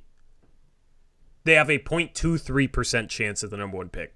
So it already happened. They already did the drawing. Oh, they already did the drawing. Oh, Cleveland got the number one pick. They moved up 8 spots. Jeez. And your Cincinnati Reds moved up 12 spots for the second pick. Yeah, let's go. I was happy about that. Yeah, I hate baseball right now, by the way, because I hate the Mariners right now. Cheapest franchise in all the sports. I hate them. 54%, Tori. Football is literally, although my fantasy football team is triggering too. My real life football teams are the only thing holding it together for me right now. Only thing. The Huskies and the Niners. Niners just beat the Eagles. Huskies in college football playoff. I was maybe going to try and go to that game if it was at the Rose Bowl, and they put them in freaking New Orleans instead. So I was also bummed about that. But at least my football teams are good. That's something to hang on to. Anyway, let's put the Tankathon up on the screen and see where things stand. Eric also says Tori White even likes sports. I don't know, dude. I question that all the time. I mean, I guess Gonzaga's 7th in the nation, so that's good. But we are like the Oregon Ducks of college basketball. We need to finally win a freaking championship. But yeah, it's rough out here.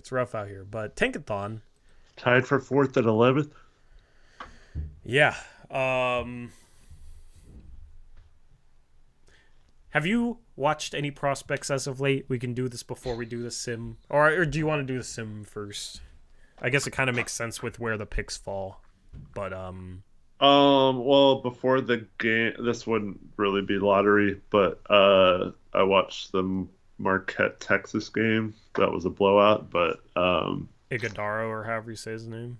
Yeah, he just can't shoot. I like everything about his game, but he doesn't shoot any threes, and his free throw, like his horrible free throw, like I don't have any. It's kind of like Trace Jackson Davis, like pretty good with the stuff he does, but like I don't, unless he learns how to shoot, I don't know if he's going to be good enough to like really make an impact in the NBA. That's one of those guys that needs really good measurements. Yeah, I mean, if he's 6'9" and like he can handle the ball a little bit and play make a little bit, like that's good. But yeah, unfortunately, I think we need someone like that who can space the floor too. But I really. Sorry, but you know what the best thing for an organization to do in terms of skill development is? Figure out how to develop jumpers better than any other team. Yeah. Because if you can figure out how to effectively do that, then you can take a guy like that and just sit there and be like, man, if we can just teach him how to be an average shooter, that's just going to be an absolute stud, right? Yeah. Same thing with Scoot right now. Like, if we could just teach him how to be an average NBA 3-point shooter, right? Like, Scoot's further along, obviously, than Iguodaro or Iguodara. I don't know how to say his name, but that's something. Just call him Oso. Oso, yeah, that's easier. Oso. But, I mean, he's not necessarily for the Blazers, but I was really impressed with Cam Jones on Marquette. Like 6'4", 6'5" guard. I thought he looks like he could play in the NBA. Yeah. Interesting. Okay. Always look forward to your. He's like most of the stuff I looked at, he's like a second rounder guy, but could be someone that. I think he's like 21 too, so that'll affect his draft stock as well. But yeah, do you see Cody Williams is getting like top 10 hype now? Dude, so I don't like to go to a lot of sites. Yeah. I like people's like big boards or stuff just to see like when I'm watching a game, like or like not when I'm watching a game, but like when I'm trying to decide what games to watch, like, is there someone on this team that's worth watching or not? Like, just trying to see, like, not necessarily what they think of the player, just if they have someone from this game ranked or whatever. I go to NBA draft.net to laugh sometimes. Mm-hmm. I went there today, and do you know where Cody Williams is ranked on their mock draft right now? Third? He is first. First? Yeah. They have him first. Like, I mean, that's ridiculous. Like, NBA Draft Room has some ridiculous stuff. No, not NBA Draft Room. NBA Draft.net. Oh, yeah. NBA Draft.net has even more ridiculous stuff. Yeah. I mean, Sarr's the only guy that I would for sure put ahead of Cody Williams right now, though. You know what I mean? So it's not crazy, actually. No, it's not crazy. It was jarring just seeing his name number one. Yeah, his name really is number one. They got Carlton Carrington at number 7. I've heard the dude's name because how could you forget it? But I haven't seen him ranked anywhere like that on any other draft boards. They have Hunter Salas at 11? They have Wooga Poplar at 9. Okay, guys, do not use NBADraft.net for any sort of mock drafts or rankings or anything. I swear they I swear they just have like a random number generator or they like roll dice or just pick names out of a hat. They got Ron Holland at 14 behind Hunter Salas. They do not like Ron Holland, no. Isaiah Collier 5 too. They don't like him. How do you have Ron Holland at 14 with like Risa Shea at 3? I mean, I don't understand the logic. To Garben, who's asking why we get another point guard. So mock drafts right now don't really take need into account. There is more just basically a big board. Yeah. Oh, I forgot I was sharing my screen. Yeah, you guys can see the NBA draft on it. Yeah, there you go.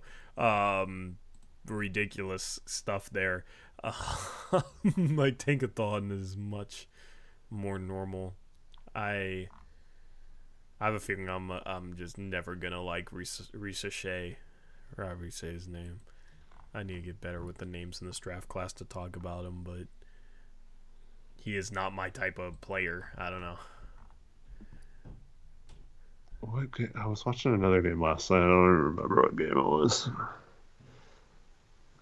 Well, maybe I'll simulate the lottery while you try and remember. Yeah, maybe. All right. I don't think I'm going to, but 14 Houston, 13 OKC. No, it scrolled down for some reason. 12 is OKC, so OKC gets 12 and 13.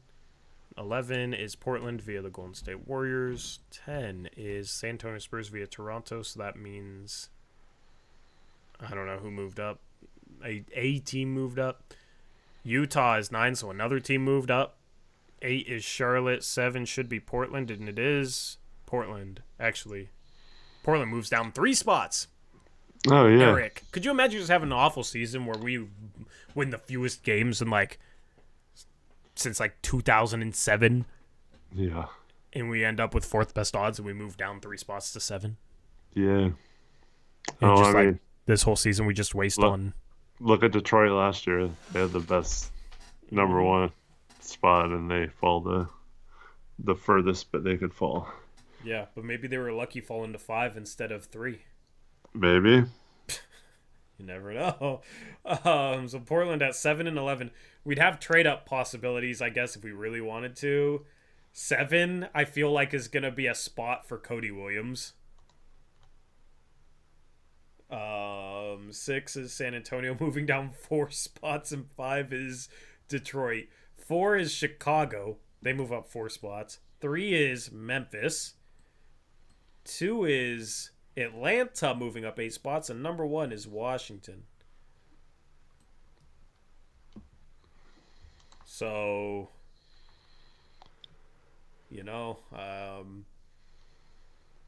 that would be, I don't know. I wouldn't be as. I'm very curious. Like, I don't even know how to put this in words.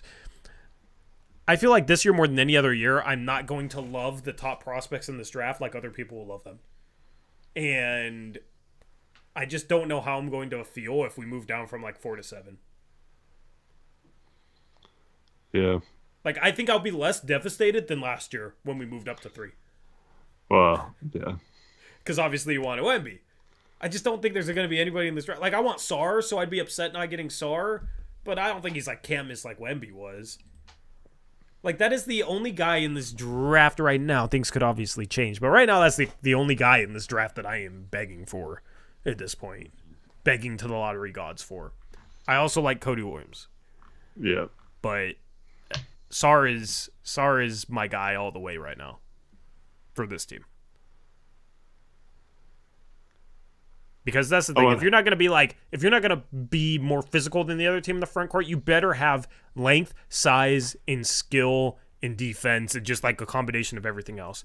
And that's the thing with like Chet, Wemby is like they're not going to be more physical, but they're just so much more skilled with their size, with how well they move, with their defense that it's just obviously it's a massive advantage, right? So that's the thing is Grant.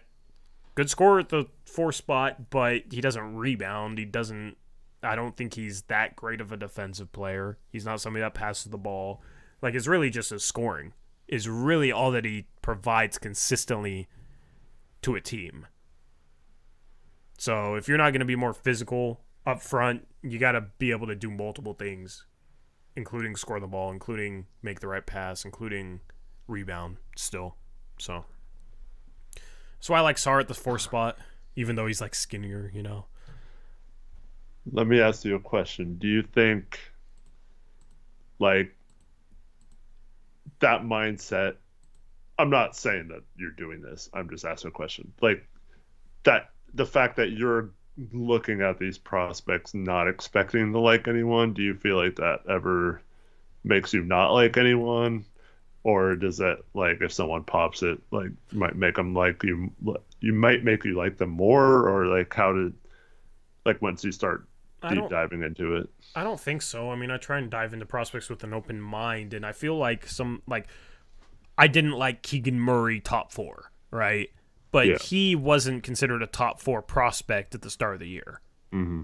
Like, so I didn't really have an opinion of him until I watched him play. I didn't, you know what I mean?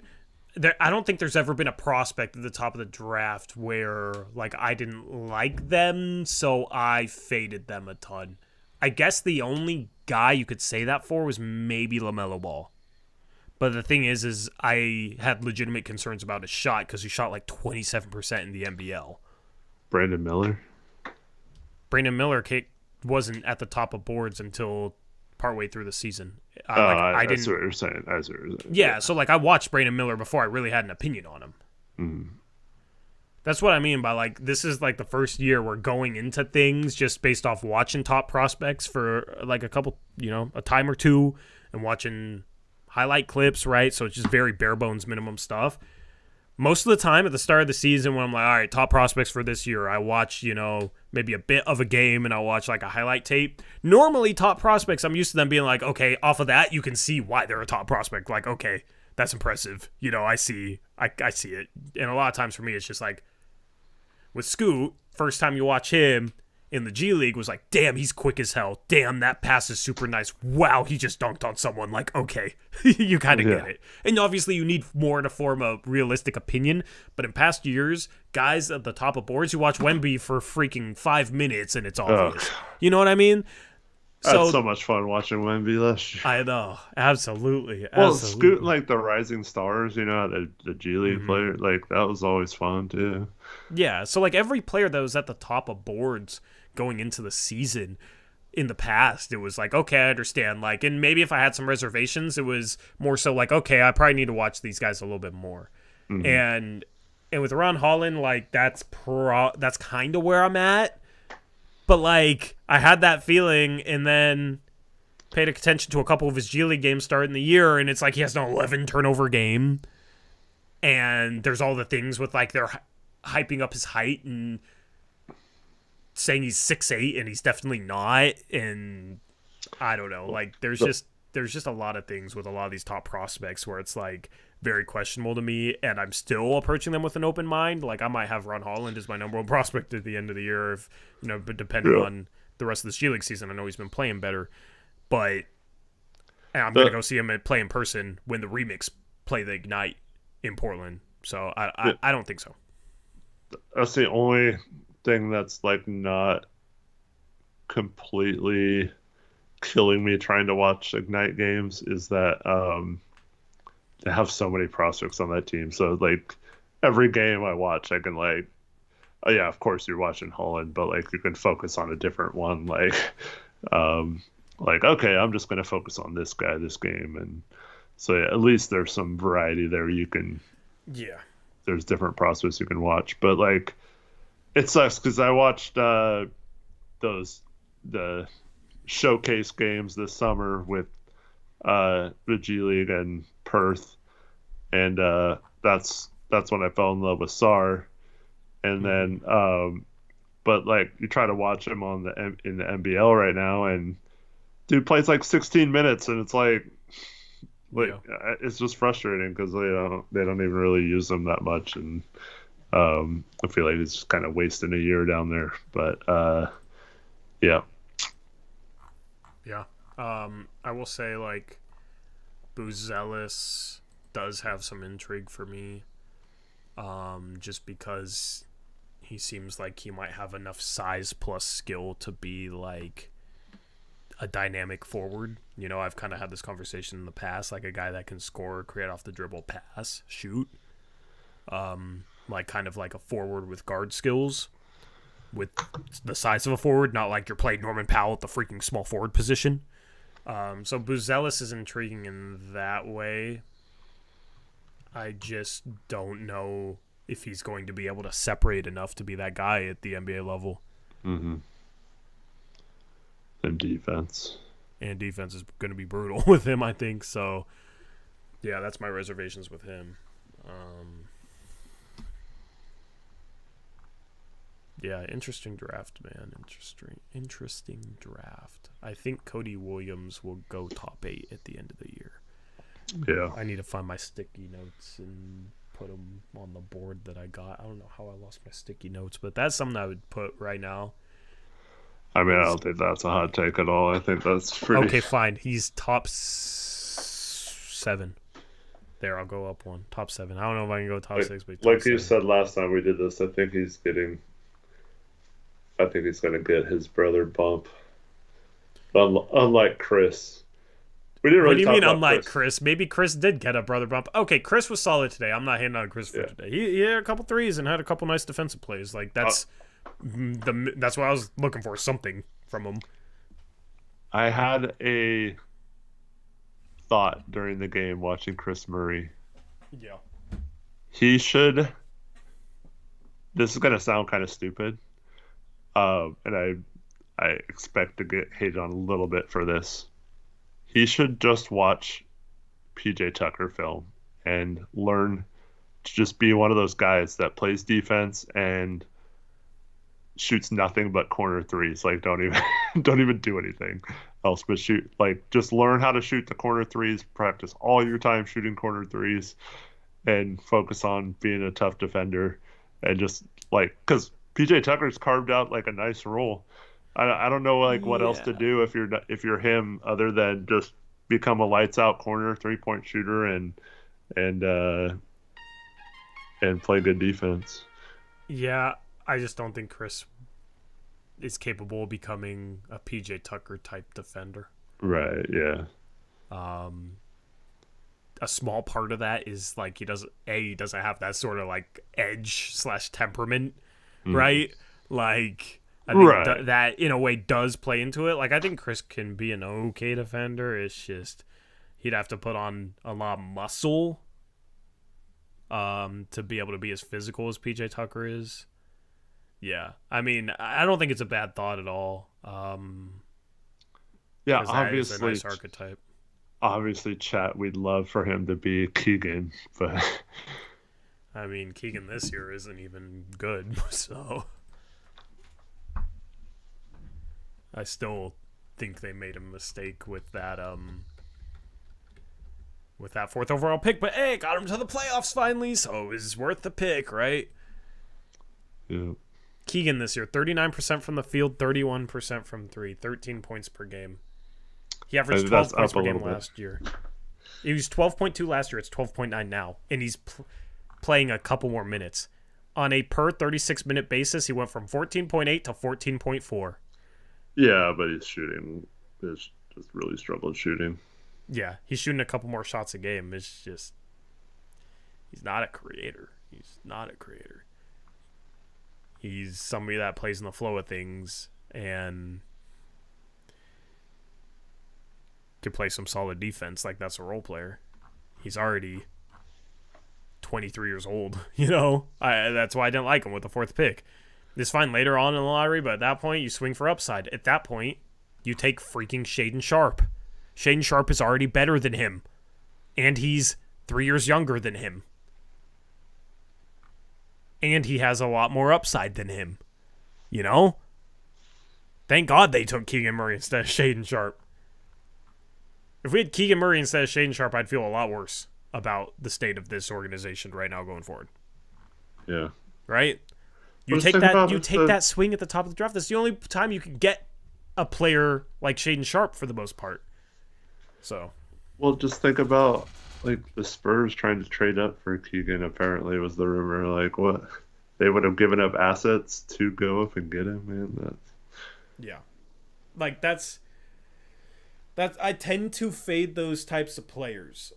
Sometimes they have a little bit more upside than I think, but I could definitely end up being wrong on Brandon Miller. He's looked pretty good to start his rookie season. I have no qualms about being wrong on Keegan Murray. But this season, Brandon Miller, just, small sample size, 16 games. But I think it's a better season than Keegan Murray had last year. He's averaging 14 and 4. Shooting 46% from the field, 38% from 3. So I don't know where his ceiling is, but he seems... I'm much more confident Brandon Miller someday being able to average 20 points per game than Keegan Murray. Mm-hmm. So. Yeah, I don't know. I think Keegan did show a little bit of creation. But yeah. It's an argument for another 3 minutes. Yeah. If you had to redo your draft big board for last year's draft, 2023 draft today, Wemby number 1, how does it go after that? Well, I kind of asked this question. Are we talking about for the Blazers or for... Just in general. Yeah.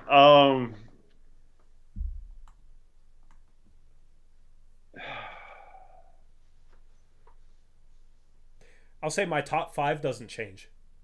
Tamani's not top 5. Oh, okay. Tamani's top 15, though, probably. Yeah, it's tough because, you don't really have much. A man got hurt in Summer League and then got hurt in what, like Yeah, the just based second on game what or you know right something. now. Just based on just right now. Do you want Yeah. to know what mine would be first? Well, I'm guessing it's a man, Scoot, or sorry, Wemby, Scoot, Amen, Usser, Miller. Right now, I'd probably go Wemby, Amen, Scoot, Miller, and Asar are interchangeable for me. I'll But just say you, Miller, Asar. so it's not the same because you didn't have Amen over Scoot, did you? No, no. So it's slightly different. I'm like slightly lower on Scoot, and I'm just as high on Amen as I've ever been. Like Yeah. Well, I the had that thing is, discussion last stream about. yeah. But the thing is, if Amen can't figure out his 3-point shot, he's bigger. It's not as detrimental as if Scoot can't figure it out. You know, Yeah. so Well, that's why I almost want to put a third too, yeah, because I'm yeah. like he does so many other things. Like even if he never figures out a shot, he's still found a way to impact games right away with defense and rebounding Mm-hmm. and hustle and stuff. So But they're students of the game, Eric. Like we had this yeah, yeah, conversation too. That's why I love the men so much. That's why I had him ahead of a Brandon Miller. Even it's like you that combination of athleticism, ball handling ability, plus student of the game, defensive potential. Like both those guys, I think will end up being all defensive caliber players. You can make the argument that Asar Thompson already is an all defensive caliber player, right? Like just basically do it all, super athletes. Like it's hard to find that combination of traits. It hmm, just really truly is. yeah, Especially when they're humble and dedicated to the game and work by all accounts work their ass off and are students of the game. Like they're coming into the league knowing the tendencies of whoever they're playing against. Like that is how well they know the NBA. Like they were doing the Pirtle thing and like guessing like Keon Johnson and stuff. Like they knew who Keon Johnson was. Do we think even Shaedon Sharpe knew who Keon Johnson was when he became his teammate last year? Probably not, you know. And so it's Sharpe will just be just fine, but he's like Amen and Asar are students of the game to the utmost degree. So I love that. I love that. So I mean, I'd probably put Asar over Brandon Miller. I think Asar at some point will be a star. Maybe not like a 22 point per game star, but just like dominant defensively, pass the ball, like do it all, great rebounder, like your Drew Holiday, Jaren Jackson Jr. type of all-star selectee. So I'd probably put Asar at 4, and honestly, I'd have a hard time not putting Asar and Brandon Miller ahead of Scoot right now, but I'm being patient with Scoot, so. yeah. Yeah. Fair enough.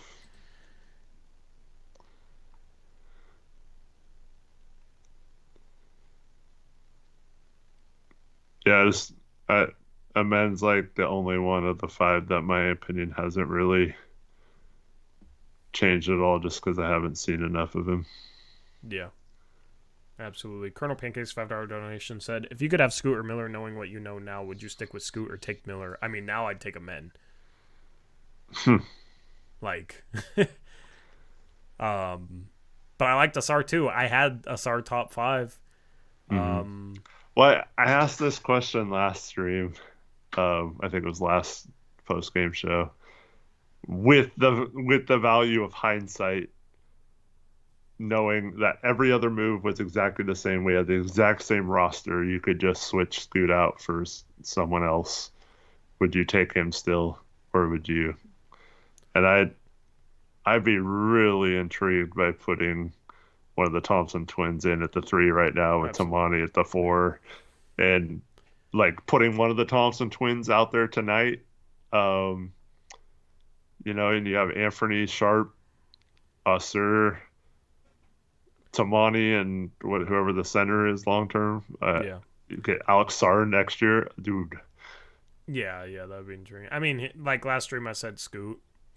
And here's the thing is I have a logical side and I have an emotional fan side. And post game shows almost all the time I defer to my logical side. Sometimes it's hard to sit here and be logical when it's like, man, I don't know if Scoot's gonna figure out his shot ever. You know what I mean? Like, there's legitimate concerns with Scoot right now. I think there's reasons why, and he'll grow from them. But you know, it's something where I end up going back and forth on would I take Scoot second off the board if Wemby wasn't there or not.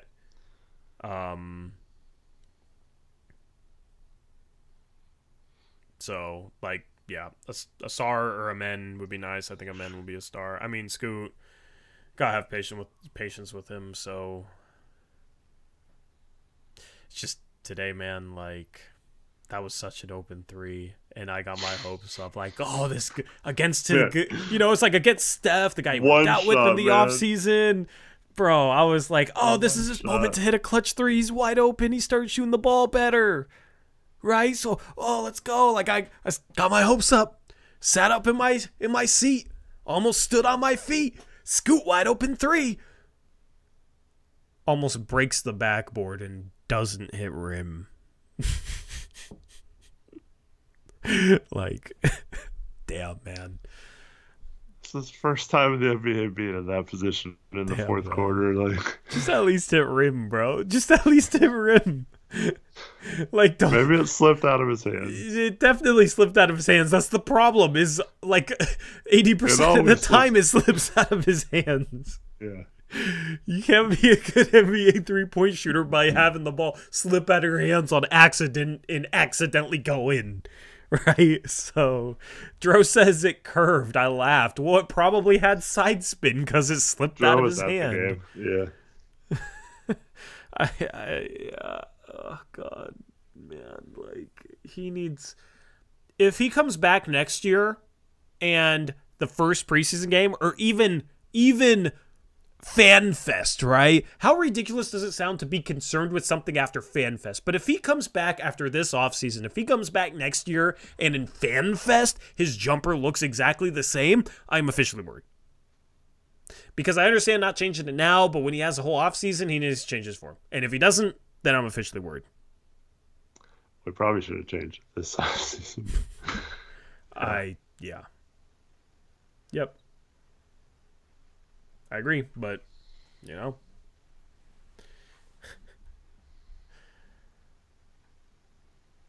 Spent the third pick on the next Jeff Teague or Chris Dunn. Yeah, that's his ceiling right now? That is not his ceiling, Vinny. Be serious, bro.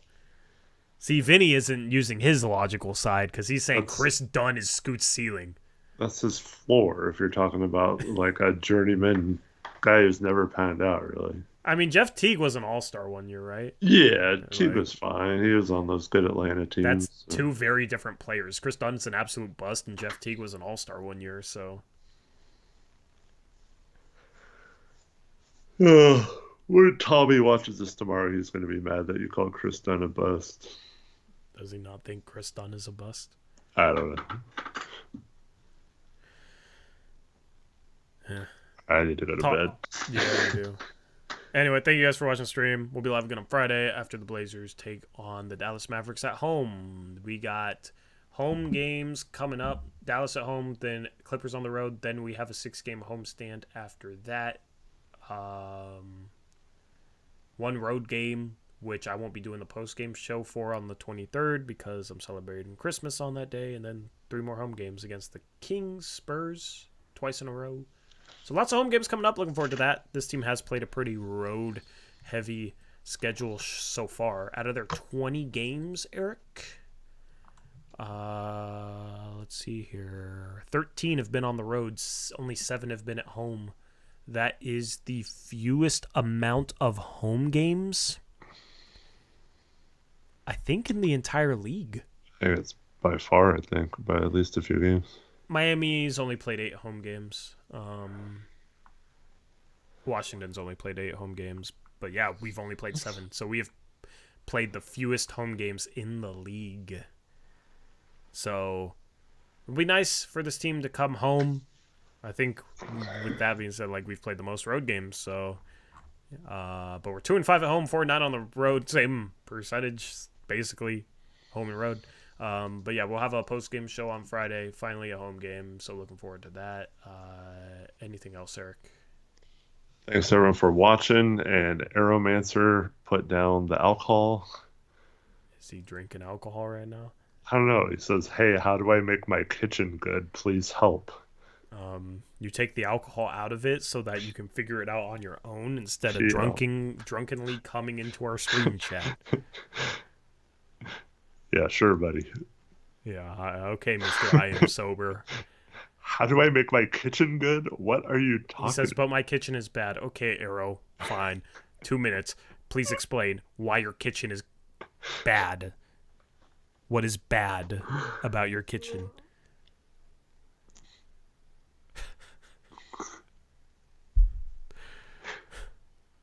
This is why we keep Aeromancer as a... Oh, it's got industrial brown cabinets. Oh, you don't like the cabinets. They are from 1949. Do you rent the place, Arrow? He says they look like shit. Do you rent the place, or is it a place that you own? Also, the sink isn't centered with the window. Okay, that's just a weird thing to care about, but okay. No, I own it.